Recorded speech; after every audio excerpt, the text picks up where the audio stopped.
এই ভিডিও টিউটোরিয়ালে তোমাদের ডিবিএমএস সাবজেক্টের কনকারেন্সি কন্ট্রোল প্রোটোকলের ভ্যালিডেশন বেসড প্রোটোকল পড়াবো। এর আগের ভিডিওগুলোতে আমি কনকারেন্সি কন্ট্রোল কী, এর অ্যাডভান্টেজ কী, ডিসঅ্যাডভান্টেজ কী, এই প্রোটোকলের মধ্যে lock based protocol, time stamp based protocol তোমাদের অলরেডি পড়েছি। থমাস রুল তোমাদের অলরেডি পড়ানো হয়ে গেছে। যারা এই সম্পর্কে এখনও জানো না বা জানতে চাও, তারা আমার চ্যানেলের প্লে লিস্টে, ডিবিএমএস প্লে লিস্টে তোমরা এই ভিডিওগুলো পেয়ে যাবে, প্রয়োজনে দেখে নিতে পারো।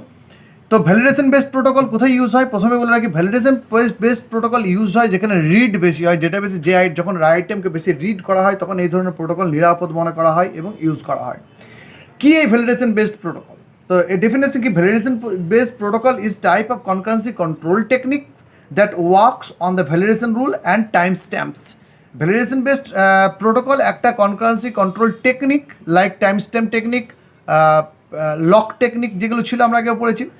এটা জেনারেলি দুটো জিনিসের উপর কাজ করে, একটা ভ্যালিডেশন রুলকে ফলো করে এবং টাইম স্ট্যাম্পসকেও ফলো করে। It also known as optimistic concurrency control technique. এটাকে অপটিমিস্টিক কনকারেন্সি কন্ট্রোল টেকনিকও বলা হয়। In such a protocol and execution transaction T of i is done in 3 phase. এইখানে যে কোনো ট্রানজ্যাকশনকে ভ্যালিডেট করতে গেলে 3টে ফেজকে পেরোতে হয়। প্রথম ফেজ কি বলছে? First phase is read and execution phase. প্রথমে কি হয়? ডেটাকে রিড করা হয় এবং এক্সিকিউট করা হয়। তো transaction T of i writes only to temporary local variable without update the actual database. এটা ভেরি ইম্পর্টেন্ট, কারণ এটা মেন টেকনিক। এখানে কি করা হয়? ডেটাবেস থেকে ডেটাকে রিড করা হয় এবং তার উপর রাইট অপারেশন পারফর্ম করা হয়, কিন্তু ডাইরেক্ট ডেটাবেসকে আপডেট করা হয় না। একটা লোকাল ভেরিয়েবলের মধ্যে সমস্ত কাজ করা হয়। তার মানে লোকাল বা ডেটাবেসকে বাইপাস করে একটা টেম্পোরারি স্টোরেজের মধ্যে তার রেজাল্টটাকে, মানে ট্রানজ্যাকশনের রেজাল্টটাকে স্টোর করা হয় এবং পরে সেই যে স্টোরেড, যে লোকাল ভেরিয়েবলের মধ্যে যে স্টোরেড ডেটাটা আছে বা রেজাল্ট আছে, সেই রেজাল্টটাকে ভ্যালিডেট করতে হয়। তার second phase is validation phase. Transaction T of i perform a validation text to determine whether local variable can be written without violating seriality। তার মানে বলছে যে এই যে লোকাল ভেরিয়েবলের ওপর সমস্ত কাজ, ট্রানজ্যাকশনের সমস্ত কাজ করার পর লোকাল ভেরিয়েবলে এই যে ডেটাকে স্টোর করা হলো, সেই ডেটাকে কি ডেটাবেসে রাইট করা যাবে? তার জন্য সেটাকে ভ্যালিডেট করা হয় এবং চেক করা হয় যে ট্রানজ্যাকশানটা লোকাল ভেরিয়েবলের ওপর যে রেজাল্টটা আছে, সেটা কি ডেটাবেসের মধ্যে পুট করা যাবে এবং কোনোভাবেই কি যে ডেটাবেসের যে সিরিয়ালাইজেবিলিটি আছে সেটাকে ব্রেক না করেই কি সেটাকে রাইট করা যাবে? সেটাকে ভ্যালিড কিনা সেটা চেক করতে হবে, মানে সেটা ভ্যালিড ডেটা কি নট ভ্যালিড ডেটা, সেটা এখানে চেক হয় সেকেন্ড ফেজে। থার্ড ফেজে কী হয়? ইফ টিআই ভ্যালিডেটেড, যদি দেখা যায় যে ট্রানজ্যাকশন যেটা লোকাল ভেরিয়েবলের মধ্যে যে রেজাল্ট ছিল সেটাকে চেক করে দেখা গেল যে সেটা ভ্যালিডেটেড, সেটা ডেটাবেসের মধ্যে রাইট করা যাবে, তাহলে সেটা ডেটাবেসের মধ্যে রাইট হয়ে যাবে। আদারওয়াইজ সেটাকে কী হবে? রোল ব্যাক করতে হবে, কোনোভাবে রাইট করা যাবে না। তো একটা ডায়াগ্রামের মাধ্যমে তোমাদের বোঝাবার চেষ্টা করেছি আমি। দেখো ডায়াগ্রামটা কি আছে, যে ফার্স্ট স্টেপে কী হয়? রিড অ্যান্ড এক্সিকিউট হয়। রিড অ্যান্ড এক্সিকিউট, টিআইকে রিড অ্যান্ড এক্সিকিউট করা হচ্ছে লোকাল ভেরিয়েবলের মধ্যে। তারপরে সেটাকে কী আছে, যে রেজাল্ট আছে সেটাকে চেক করা হচ্ছে ভ্যালিডেট, যে সেটা কি বৈধ না, সেটা কি সিরিয়ালিটিকে ব্রেক করছে কিনা, সেটাকে ভায়োলেট করছে কোনো রুলকে, সেটা চেক করা হয়। যদি সেটা থেকে ভ্যালিডেট, সেটা ভ্যালিড ডেটা, তাহলে সেটাকে কী করা হবে? ইফ ইয়েস দেন রাইট করে দেওয়া হবে ডেটাবেসের মধ্যে। ইফ নো, তাহলে আবার রোল ব্যাক করে প্রথম থেকে শুরু করতে হবে ডেটাবেসকে। তাই 3টি স্টেপসে কাজ করে ভ্যালিডেশন বেসড প্রোটোকল। স্টেপসগুলো তোমরা ডায়াগ্রামের মাধ্যমে, গ্রাফিক্সের মাধ্যমে দেখতে পারলে কীভাবে কাজ করে। এইবারে আমরা দেখব যে কোনো ট্রানজ্যাকশান যদি আমরা এই যে ভ্যালিডেট করবো, তার সঙ্গে টাইম স্ট্যাম্পকে আমরা ইউজ করবো। তো কী ধরনের টাইম স্ট্যাম্প এখানে দেখতে পাওয়া যায়? যে কোনো টাইম স্ট্যাম্পের ওপর যে কোনো ট্রানজ্যাকশনের ওপর 3টে টাইম স্ট্যাম্প ইউজ করা হয়। প্রথম টাইম স্ট্যাম্পটাকে বলা হয় start T of i. The time when T of i start the execution, সেই টাইমটাকে বলবো বা সেই টাইম স্ট্যাম্পটাকে বলবো যখন টিওপাই কোনো একটা ট্রানজ্যাকশান তার কাজ শুরু করছে বা সে প্রসেস করার জন্য ঢুকছে, সেই টাইমটাকে বলবো স্টার্ট টিওপাই। ভ্যালিডেশন টিওপাই, যখন সেই কাজটা শুরু হওয়ার পর যখন সেটাকে ভ্যালিডেট করা হবে, তার যে টাইম স্ট্যাম্প, মানে সে যে সময়ে তাকে ভ্যালিডেট করা শুরু হবে, সেই সময়টাকে বলছে validation time stamp. The time when T of i started with the validation phase, যে সময় ভ্যালিডেট করা শুরু হবে সেই টাইমটাকে হবে ভ্যালিডেশন টাইম স্ট্যাম্প। এবং finish time stamp, the time when T of i completed its write phase, মানে টিওপাই বা ট্রানজ্যাকশনে ভ্যালিডেট হয়ে যাওয়ার পর তখন তো ডেটাবেসের মধ্যে যখন তাকে রাইট করা কমপ্লিট হয়ে যাবে, মানে টাস্ক ঢুকেছিল সেটা হলো স্টার্ট, টাস্ককে ভ্যালিডেট করা হলো সেটা হলো ভ্যালিডেশন টাইম স্ট্যাম্প, এবং টাস্ক যখন রাইট করা শেষ হয়ে গেল ভ্যালিডেট হওয়ার পর ডেটাবেসে রাইট করা হয়ে গেল, সেটাকে আমরা ফিনিশ টাইম স্ট্যাম্প। তাহলে এই তিনটে time stamp is very important in case of validation based protocol. তো ভ্যালিডেশন দেখে নিলাম আমরা কী কী ফেজ আছে। এবারে নেক্সট আমরা দেখবো যে এই কী কন্ডিশনে টেক্সটকে ভ্যালিডেট কীভাবে করা যায়, ভ্যালিডেট করার জন্য কী কী স্টেপস আছে বা কী কী ক্রাইটেরিয়া আছে। ভ্যালিডেটটা একটা ডেটাকে লোকাল ভেরিয়েবলের মধ্যে সেটা তার রেজাল্টকে লোকাল ভেরিয়েবলের মধ্যে স্টোর করা হলো, লোকাল ভেরিয়েবল থেকে সেটা ভ্যালিডেট হচ্ছে, চেক করা হচ্ছে সেটা valid data are not valid data.